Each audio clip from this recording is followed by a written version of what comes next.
escritor, periodista independiente, columnista del diario Basta, orgullosamente miembro de esta familia sin censura. Mi querido Ricardo, te saludo con mucho gusto. ¿Cómo has visto las reacciones ante la designación, la elección de la ministra Piña Hernández como ministra presidenta de la Suprema Corte de Justicia de la Nación? Hay algunos que creemos que pudo haber sido peor, me refiero al historial de voto de estos ministros y ministras, si se hubiera elegido a Alfredo Gutiérrez Ortiz Mena, muy evidente calderonista y hombre señalado por la condonación de impuestos cuando estuvo en el SAT. ¿Cuál es tu opinión, Ricardo? Te saludo con mucho gusto. Buenas noches.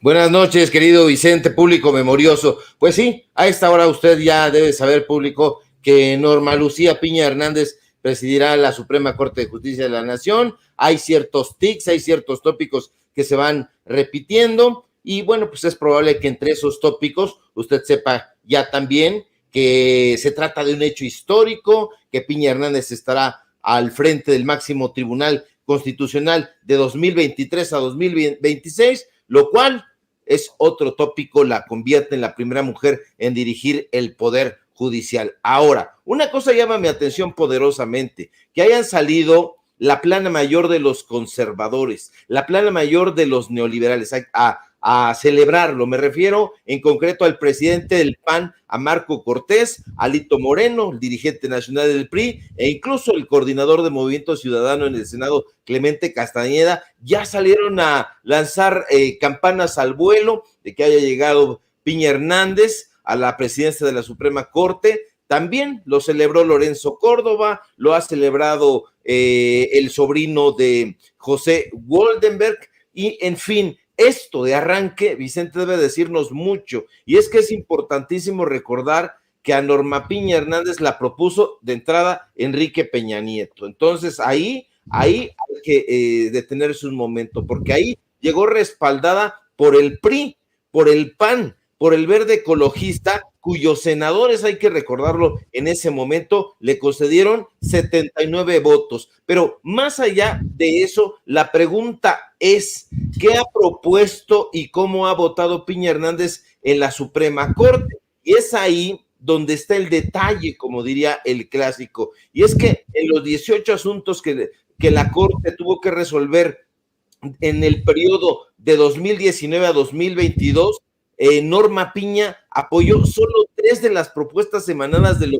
obradorismo, es decir, solo el raquítico 17% de sus votos respaldaron a la Cuarta Transformación. Eso es un síntoma de lo que puede venir después, de lo que se puede convertir en una enfermedad. Le pongo a usted un ejemplo, porque ya ve que a nosotros nos gustan los contundentes datos duros. En marzo de 2022, Piña Hernández validez del artículo 24, párrafo segundo de la Ley Federal de Austeridad Republicana. ¿Y qué decía eso? Que prohibía a los exservidores públicos de alto nivel trabajar en la iniciativa privada durante 10 años. ¿Para qué? Para evitar un conflicto de interés. ¿Y qué cree usted que argumentó Piña Hernández para votar en contra? Que la duración de 10 años de la prohibición de laborar en empresas privadas que los exfuncionarios hayan regulado, supervisado, en esos lugares, pues era demasiado, no le parecía razonable la medida, es decir, ella creyó que eso era absolutamente exagerado. Y eso no fue todo, porque un mes después, en marzo del año pasado, 2022, Piña Hernández votó contra el proyecto de la ley de la industria eléctrica que buscaba privilegiar a la CFE.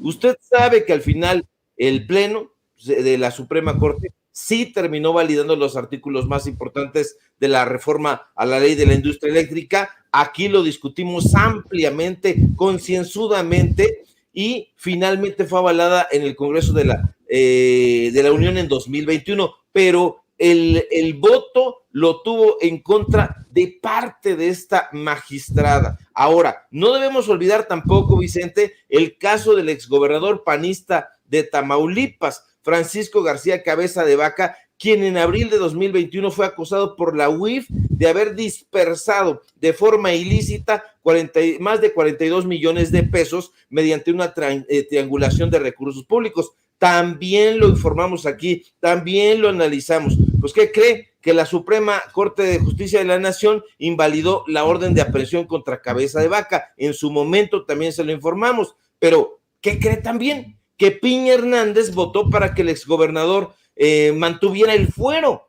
Y así, querido Vicente, público memorioso, a simple vista parece que el conservadurismo volvió a ganar en la Corte. Y ya no sé, Vicente, respondiendo a tu cuestionamiento inicial, si realmente pues nos salió bien que ganara esta magistrada o no, porque ya no sé si nos salió más caro el caldo que las albóndigas, como dice el clásico.